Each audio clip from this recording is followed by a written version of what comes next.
January 14, 1945. Northern Luzon, Philippines.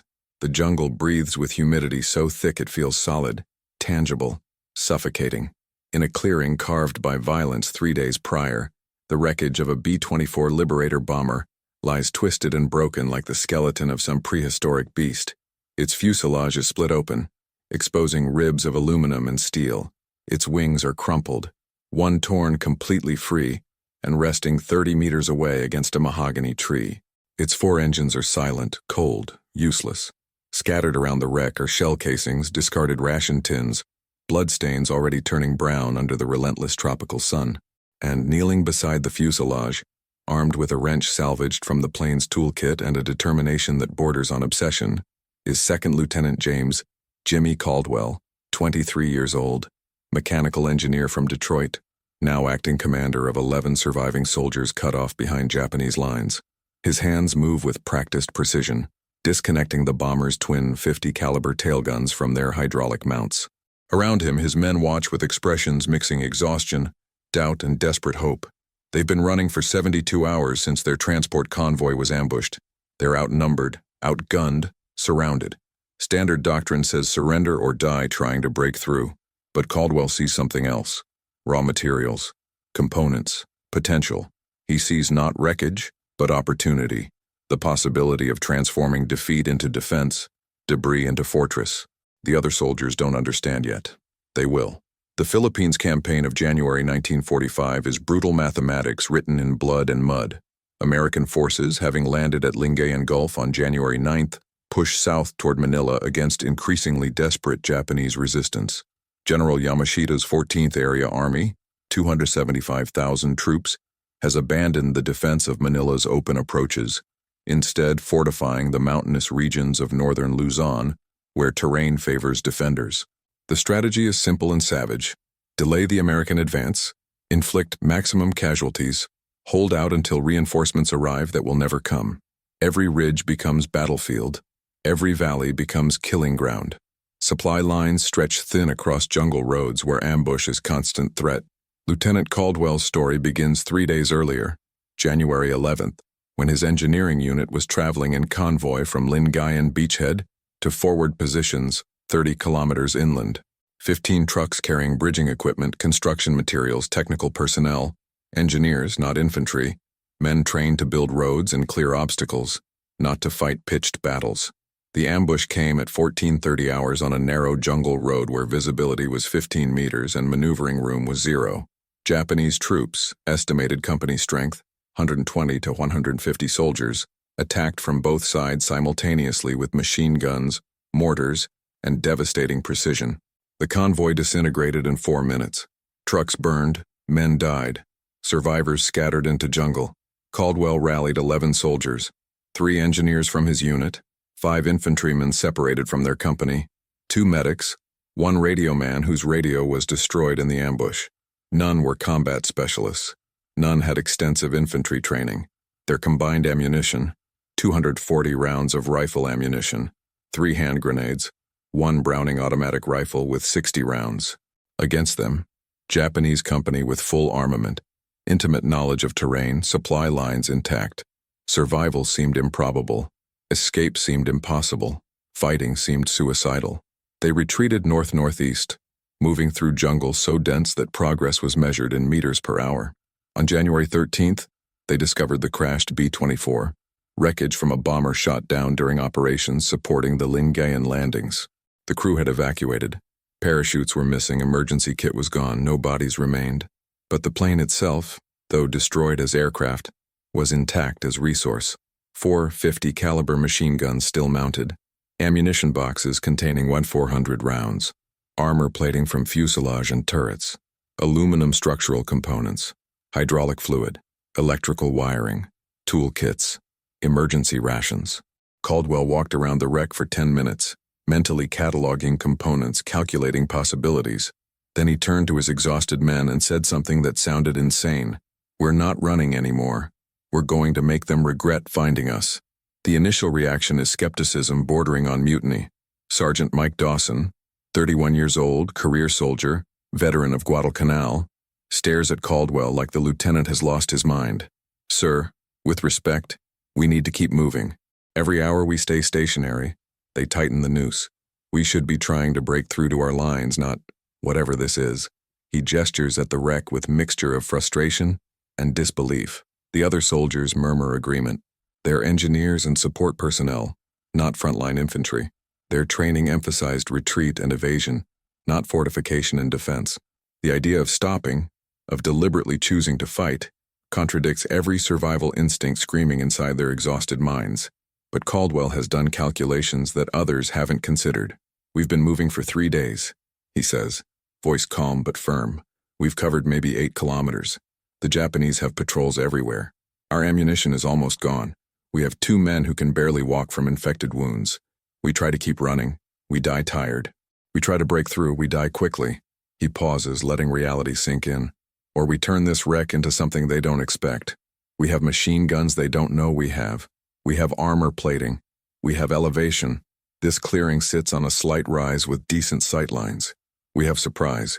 They're hunting scared engineers, not dug-in defenders. The logic is sound, but logic doesn't eliminate fear. Private Eddie Martinez, 19 years old, medic from El Paso, voices what everyone thinks. Lieutenant, we don't know how to fight like this. We're not infantry.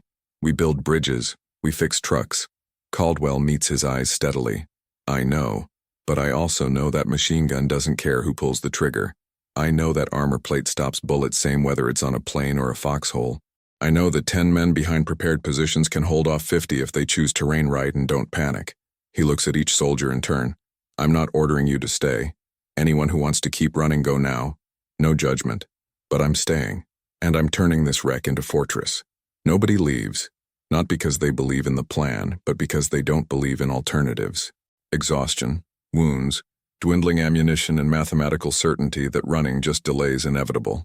These factors make Caldwell's insane proposal slightly less insane than continuing what hasn't worked. Sergeant Dawson spits into the mud, shakes his head slowly, then picks up a wrench. All right, Lieutenant, you're the engineer. Tell us what to build. The transformation begins immediately, driven by urgency and Caldwell's methodical engineering mind. First priority, weapons emplacements. Using wrenches, pliers, and brute force, they dismount all 450 caliber machine guns from the wreck. The tail gun position yields 2 guns on a rotating mount. The dorsal turret provides 1. The waist gun position provides the 4th. Each gun weighs 84 pounds. The ammunition boxes weigh another 60 pounds each. Moving them requires strength these exhausted men barely possess. But desperation is powerful motivator. Caldwell directs construction of 3 defensive positions arranged in triangle around the clearing's perimeter. Each position is crude but functional. Foxholes deepened to 4 feet and reinforced with aluminum fuselage sections torn from the bomber's skin. The aluminum won't stop direct machine gun fire, but it will stop shrapnel and deflect glancing shots. More importantly, it provides psychological comfort, the illusion of protection that keeps men fighting instead of fleeing. Position 1, facing south toward expected Japanese approach, receives 2 50 caliber guns. Position 2, covering eastern approach, receives 1. Position 3, covering northern route, receives the 4th. Each position is sighted to provide overlapping fields of fire. The work is backbreaking and dangerously noisy. Every hammer blow on aluminum, every shouted instruction, every metallic clang of components being moved risks alerting Japanese patrols. Caldwell posts 2 sentries at 50-meter perimeter, rotating every hour to prevent fatigue-induced inattention. The jungle is never silent. Birds screech, insects buzz, wind rustles leaves. Every sound could be enemy scouts. Every shadow could be infiltrator. Paranoia is survival. By nightfall of January 14th, basic positions are complete. The 50 caliber guns are mounted on improvised supports created from landing gear struts welded together with acetylene torch salvaged from the plane's emergency equipment. The ammunition, 400 rounds total, is distributed.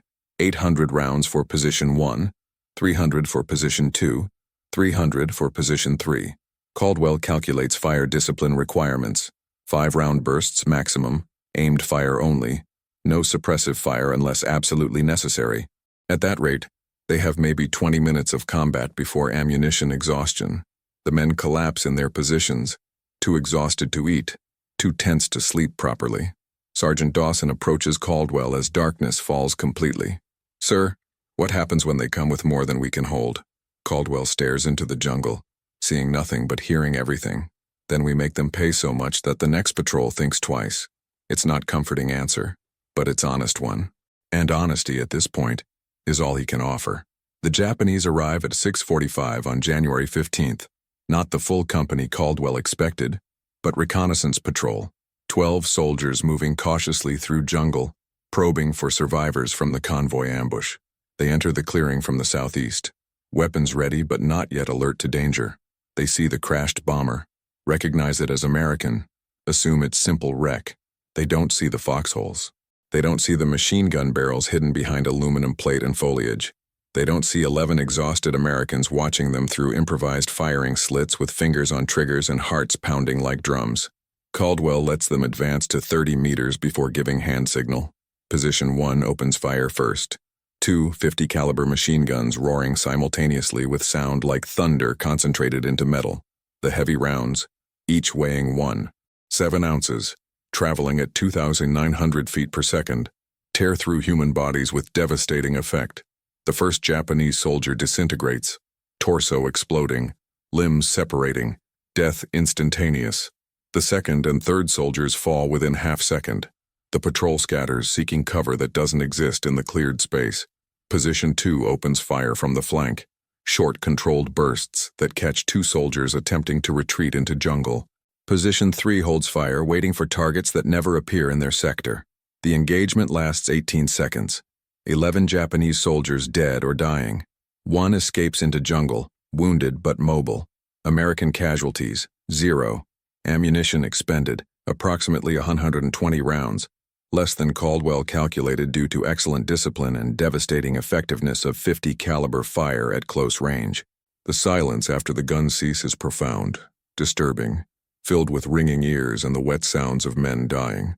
Private Martinez, the medic who doubted this plan 24 hours ago, stares at the carnage with expression mixing horror and grim satisfaction. "Jesus Christ," he whispers. "Jesus Christ." Sergeant Dawson, smoke still wisping from his gun barrel, looks at Caldwell with new expression. Not quite respect yet, but recognition. Acknowledgement that maybe, possibly, this insane plan isn't entirely insane. But Caldwell feels no triumph.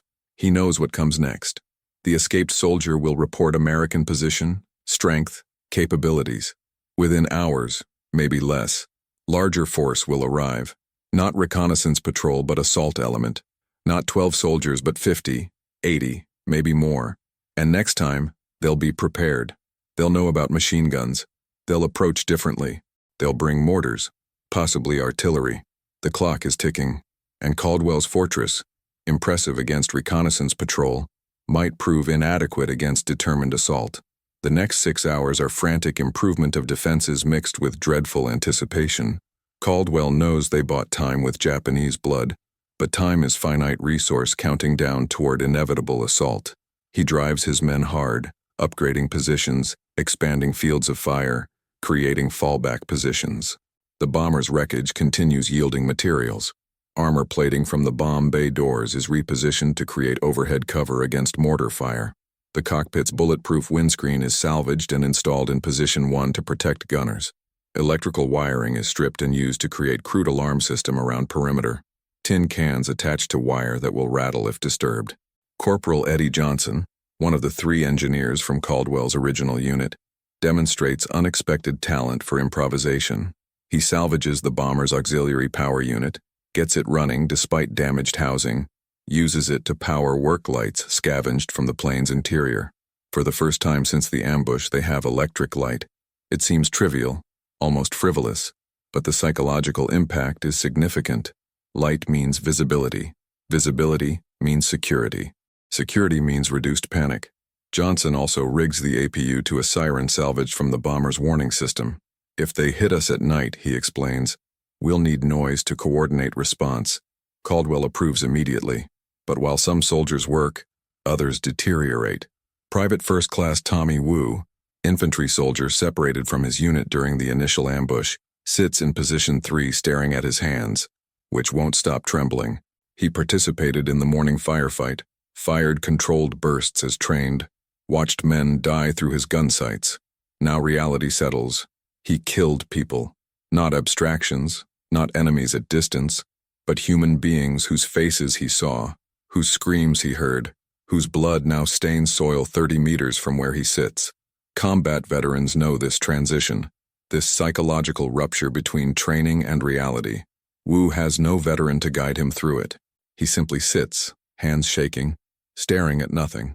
The medics, Martinez and Corporal Sam Peterson, work constantly, changing dressings on infected wounds, rationing medical supplies that diminish daily, calculating how long their two seriously injured soldiers can survive without proper treatment. The answer is bleak. Days, not weeks. Infection is spreading despite sulfa powder. Fever is rising despite limited aspirin. Without evacuation or miraculous breakthrough to American lines, these men will die slowly, painfully, inevitably. By 13 hours, defensive improvements are complete. The positions are as strong as salvaged materials, and exhausted labor can make them. Ammunition remains unchanged, 1,280 rounds after the morning engagement. Food is critical. Emergency rations from the bomber plus what soldiers carried totals maybe 4 days' subsistence. Water is adequate. A stream 50 meters east provides supply, though fetching it requires exposed movement. Caldwell gathers his men for briefing.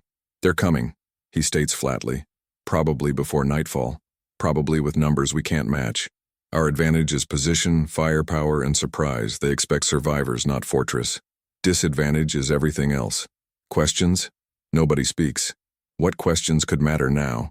They come at 16:20 hours and they come prepared. Not company strength as Caldwell feared, but reinforced platoon. Approximately 45 soldiers led by a lieutenant who learned from the morning's disaster. No reckless advance into clearing. No exposed approach. Instead, methodical infantry tactics. Mortar team establishes position 400 meters south, begins dropping rounds into clearing to suppress defenders and probe positions. Machine gun teams establish fire positions in tree line, pouring covering fire across open ground. Infantry squads advance under cover of suppression, moving tree to tree, using every scrap of concealment. The first mortar rounds land at 16:22. Explosions tear earth, shred vegetation, fill air with shrapnel and concussive force. One round lands 5 meters from position 2, showering the foxhole with dirt but causing no casualties thanks to overhead cover Caldwell insisted upon. Another lands directly on the bomber wreck, blowing off section of wing and sending aluminum fragments spinning like lethal frisbees. The noise is overwhelming, traumatizing, designed to break defenders' will before infantry even engages. Caldwell, positioned in command post behind position 1, forces himself to think through the terror. The mortars are dangerous but not decisive. Their accuracy is poor, ammunition likely limited, and overhead cover provides reasonable protection. The real threat is infantry advancing under mortar cover. He waits, watching through binoculars salvaged from the bomber's navigation station, tracking Japanese movement, calculating ranges, controlling the urge to open fire prematurely. At 16:28, Japanese infantry reaches 50 meters from southern perimeter. Caldwell gives signal. Position 1 unleashes hell. 2 50 caliber guns firing aimed bursts, each round capable of penetrating brick walls or light armor. Trees explode into splinters. Bodies convulse and fall. The Japanese advance staggers, soldiers diving for cover, officers screaming orders barely audible over the roar of heavy machine guns. Position 2 engages targets attempting to flank from the east. Shorter bursts, more selective fire, conserving ammunition. The overlapping fields of fire Caldwell designed prove their worth. No approach is undefended, no angle is safe, but the Japanese don't break. They're too disciplined, too experienced, too committed. They return fire with rifles, light machine guns, knee mortars.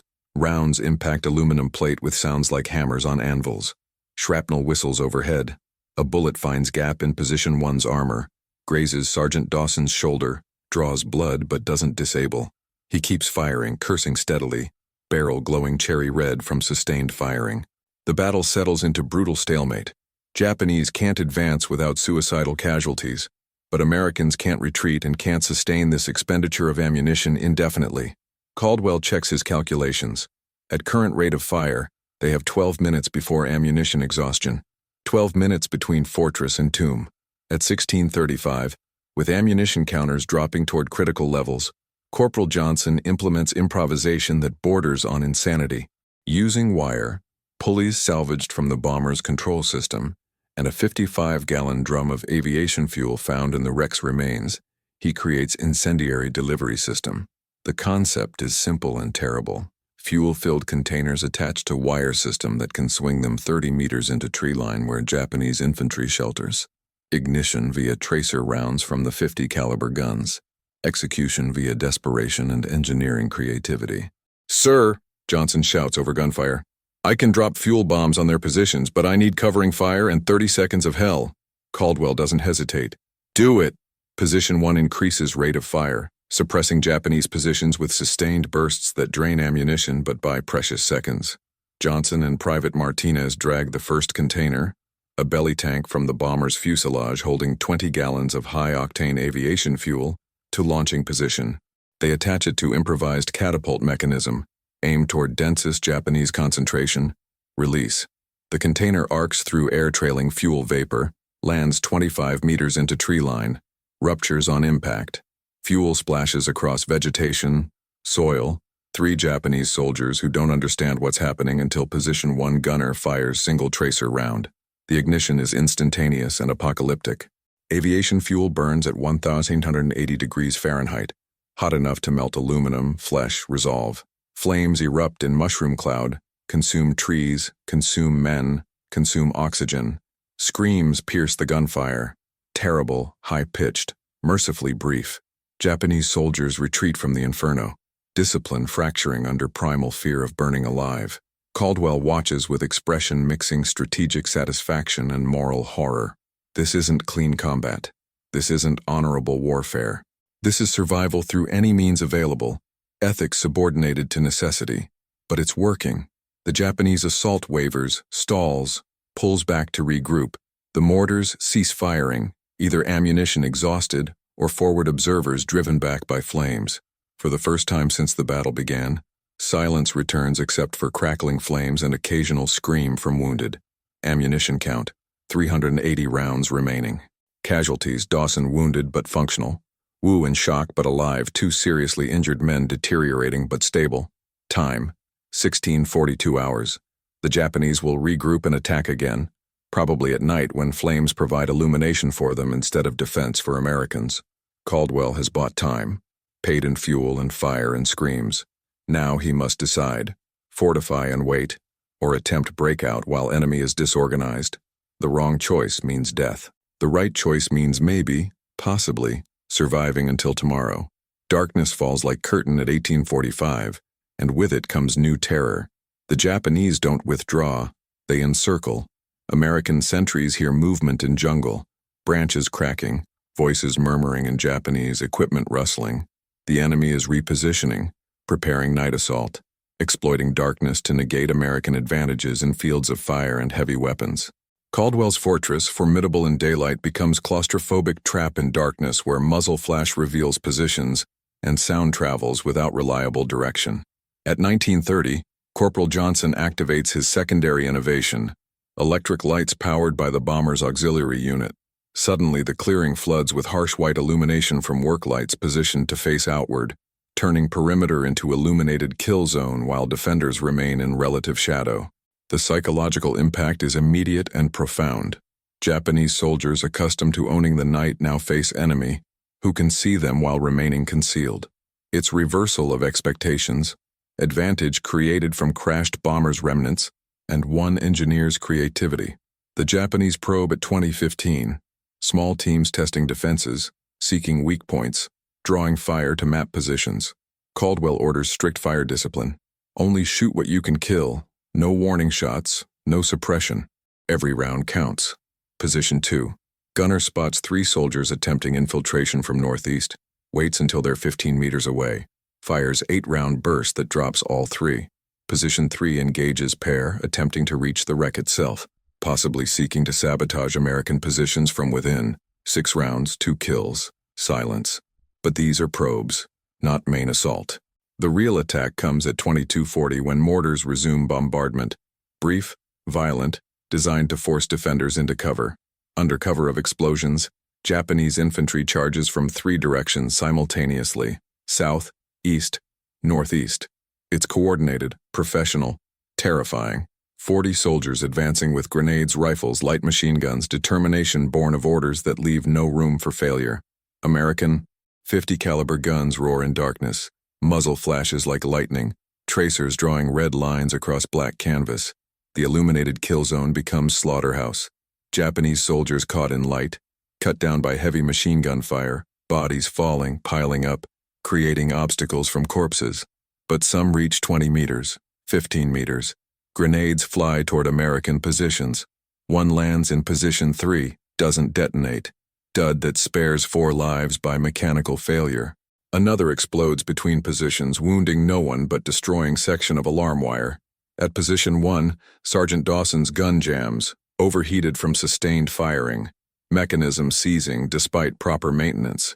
He clears it in 8 seconds that feel like hours. Resumes firing. Barrel glowing visible red even in darkness. Ammunition counter, 180 rounds remaining. The fortress is holding, but barely, and the night is far from over. At 23:15, Private Wu breaks. The combination of sustained combat, sleep deprivation, fear and isolation from parent unit overwhelms psychological reserves that training never adequately prepared. During brief lull between Japanese assaults, Wu stands up in position 3. Begins walking toward jungle, muttering incoherently. Corporal Peterson, medic stationed in that position, grabs him, tries to pull him down, but Wu fights with strength born of panic. "They're all dead," Wu screams. "We're all dead. There's too many, we can't—" Peterson slaps him hard across face, desperate measure to snap him back to reality. Wu crumples, sobbing, shaking. "I can't do this anymore, I can't." Peterson holds him, speaks urgently in his ear. "Yes, you can. You've been doing it for 6 hours. You're alive because you fought. Stay alive by keeping fighting." But Peterson knows, they all know, that Wu is done. Whatever psychological breaking point exists, Wu crossed it. He won't fire another shot, won't defend another assault. He's become casualty without physical wound, victim of combat's invisible toll. Caldwell redistributes remaining effectives. 9 functional fighters now instead of 10. He moves Private Martinez from medical duties to position 3, replacing Wu. It's risk, losing dedicated medic from care duties, but necessity overrides protocol. The 2 seriously wounded soldiers are stable for now. The immediate threat is Japanese assault, not infections. At 0020, Japanese change tactics again. Instead of frontal assault, they attempt psychological warfare. A voice calls from darkness in accented English. "Americans, you are surrounded. Surrender now and receive honorable treatment. Continue fighting and you die." Its standard offer, likely meaningless. Japanese treatment of prisoners is notoriously harsh, but words carry weight when exhaustion clouds judgment. Caldwell responds by firing 3-round burst in direction of voice. Silence follows. But at Aura 105, reality intrudes through exhaustion's haze. Ammunition count reaches 80 rounds. 80 rounds across 3 positions. Maybe 4 minutes of combat at conservative rate of fire. The fortress ran on firepower.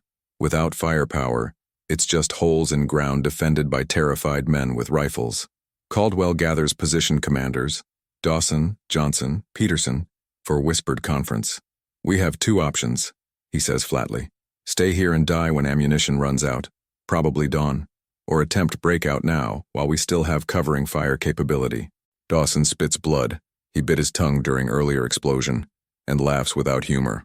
"Some choice, Lieutenant. Die now or die later." Caldwell meets his eyes steadily. "Die later gives us chance of living. Die now is certain." Silence. Then Johnson nods slowly. "Breakout.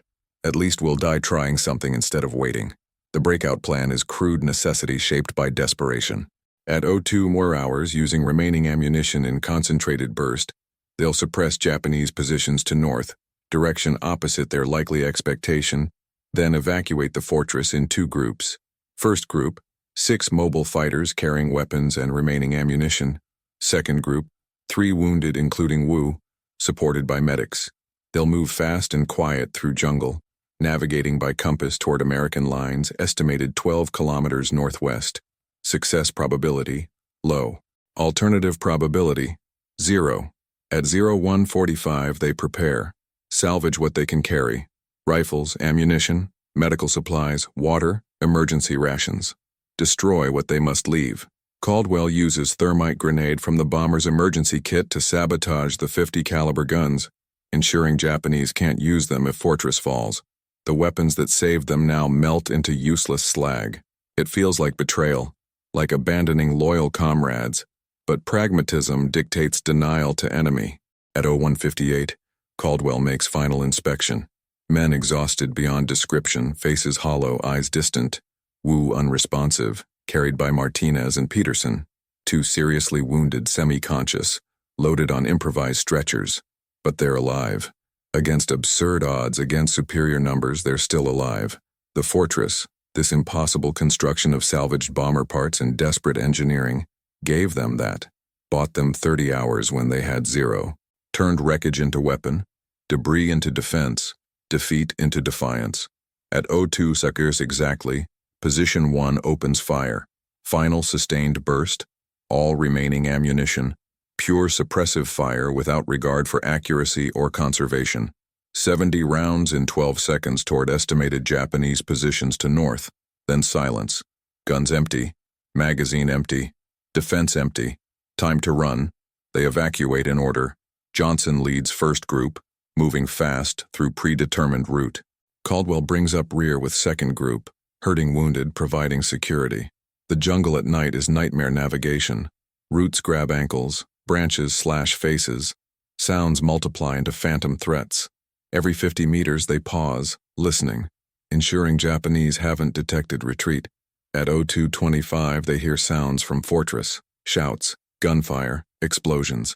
Japanese assault the positions, discover them abandoned, realize Americans escaped. Search parties will follow. Clock is ticking, different countdown now. Distance versus pursuit. At 03:40, having covered approximately 2 kilometers, they hear something impossible. American voices. Halt! Identify! It's patrol from 1st Cavalry Division, advancing to relieve pressure on isolated American units. Caldwell nearly weeps from relief as he responds. Lieutenant James Caldwell, 634th Engineering Battalion. 11 survivors requesting immediate evacuation. The patrol sergeant, grizzled veteran with 3 stripes and knowing eyes, stares at this collection of exhausted, bloody, haunted survivors and asks simply, "What the hell happened to you?" Caldwell looks back toward the fortress they abandoned, toward the wreckage that became weapon, toward the impossible defense they somehow sustained. "We built something," he says quietly, "and it worked." The patrol escorts them to battalion command post 6 kilometers distant, reached at 07:30 on January 16th. 34 hours since the fortress battle began. 11 survivors from convoy ambush that killed or scattered 37 soldiers. Casualties: 1 psychological breakdown, 2 serious infections, 1 shrapnel wound. Exhaustion: universal. Casualties not suffered. 0 killed during fortress defense despite overwhelming enemy numbers and sustained assault. The mathematics of survival speak clearly. Caldwell's insane decision to stop running and start fighting saved lives. At battalion intelligence debriefing, Major Thomas Hartley, operations officer with West Point ring and skeptical demeanor, interrogates Caldwell for 2 hours. The story seems impossible. Engineer lieutenant with no infantry command experience, 10 support personnel with minimal combat training, fortifying crashed bomber wreckage, and holding off estimated Japanese platoon for 30 hours using salvaged weapons. "You're telling me," Hartley says slowly, "that you modified a crashed bomber into defensive position, installed 4 50 caliber guns, fought off multiple assaults including night attack, and escaped with 0 friendly killed?" Caldwell nods, too exhausted for elaboration. Hartley studies him carefully. "Son, that's either the stupidest thing I ever heard, or the smartest. Maybe both." The fortress site is investigated 2 days later by patrol in force. What they find confirms Caldwell's account and exceeds expectations. 27 confirmed Japanese dead in and around the clearing. Blood trails indicating additional wounded evacuated. Extensive fortifications constructed from bomber wreckage. Evidence of sustained combat including hundreds of expended 50 caliber casings. The Japanese abandoned the position after Americans escaped, apparently unwilling to hold ground that cost so much blood. Word spreads through division. the kid who turned a crashed plane into fortress. Story gets embellished with each retelling, details growing more dramatic, but core truth remains. When faced with impossible situation, Caldwell didn't accept defeat or death as only options. He recognized that wreckage contains potential, that engineering principles apply to combat, that desperate times reward innovation over doctrine. On January 20th, Caldwell receives Silver Star for valor. He accepts it mechanically, emotionlessly, still processing what happened.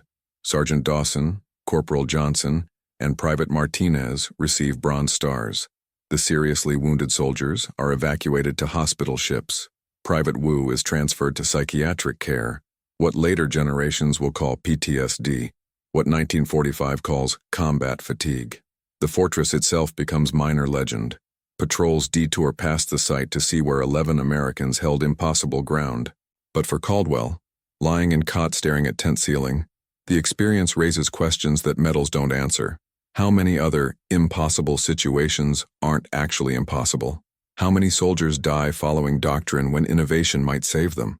How much potential exists in wreckage and debris and things others dismiss as useless?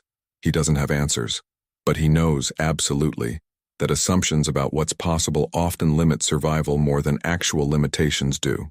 3 weeks after the fortress battle, Caldwell is reassigned to Engineering Battalion Headquarters as technical advisor for field fortifications. His experience, turning wreckage into weapon, salvaging victory from disaster, becomes case study in adaptation and innovation under pressure. Officers who once dismissed field expedients now consult him about incorporating salvaged materials into defensive positions. The bomber fortress isn't replicated exactly, but its principles spread. Use what's available, think creatively. Don't accept defeat just because solutions aren't in manuals. In March 1945, during Battle for Manila, another engineering unit encounters similar situation, isolated behind Japanese lines, near crashed C-47 transport. Remembering Caldwell's story, they fortify the wreck, install salvaged weapons, hold position for 18 hours until relieved. 2 weeks later, infantry company on Mindanao uses destroyed tank as anchor for defensive position, following same principles. The concept metastasizes. Wreckage isn't liability, it's resource. Crashes aren't disasters, they're opportunities. Debris is building material for desperate men with creative minds. The deeper revelation, which Caldwell struggles to articulate but understands intuitively, transcends specific tactics. War rewards those who adapt faster than enemy expects. Standard doctrine works until it stops working. Survival belongs to those who improvise solutions when doctrine fails. The crashed bomber wasn't magic. It was aluminum, steel, and ammunition waiting for someone to see past wreck to resource. The fortress wasn't genius, it was engineering principles applied under extreme pressure by man who refused to accept that being cut off meant being dead. General MacArthur's headquarters receives report on the fortress defense. In memorandum dated March 28, 1945, Engineering Section recommends policy changes. Salvage teams to recover weapons from downed aircraft before enemy does. Training for support personnel in basic defensive tactics. Emphasis on creative use of field expedient materials. The recommendations cite Caldwell incident as proof that technical expertise combined with combat necessity produces innovation that saves lives. But perhaps most significant change is psychological. Before the fortress, soldiers assumed engineers build things for others to defend. After the fortress, they understand that engineer defending his own creation is formidable opponent. Someone who knows every strength, every weakness, every hidden capability of fortification because he designed it. The crashed bomber became fortress because engineer saw potential others missed.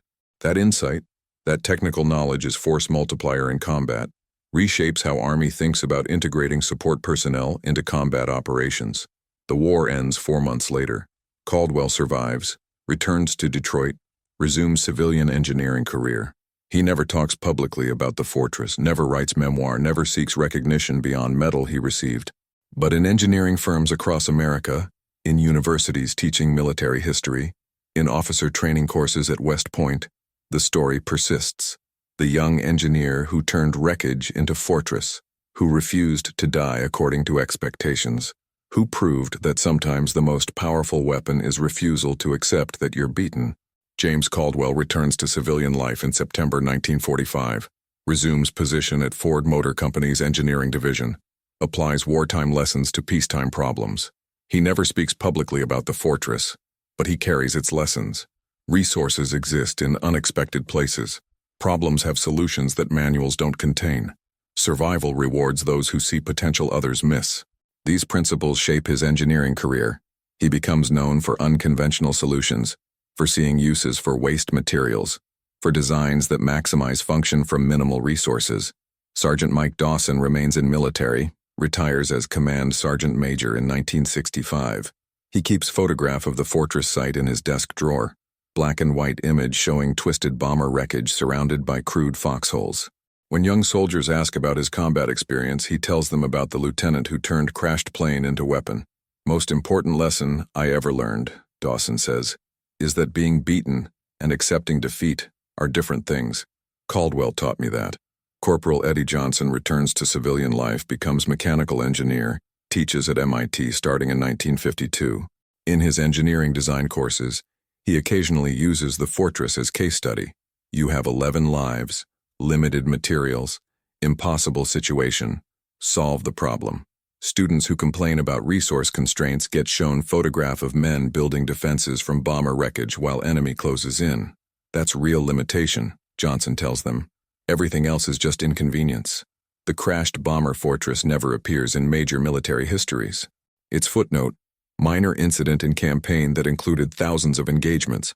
But in engineering circles, in military academies, in places where people study what happens when doctrine meets reality and doctrine loses, the story persists.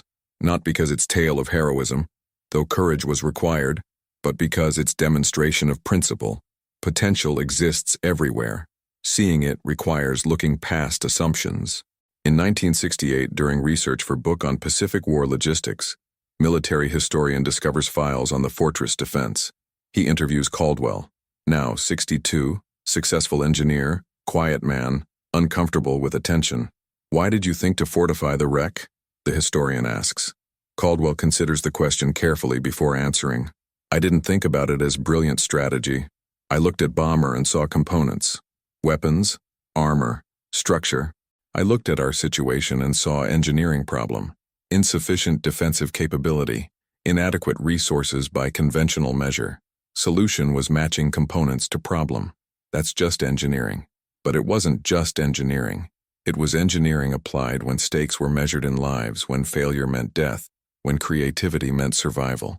It was recognition that resources aren't what you have in perfect conditions. They're what you can make work in desperate circumstances.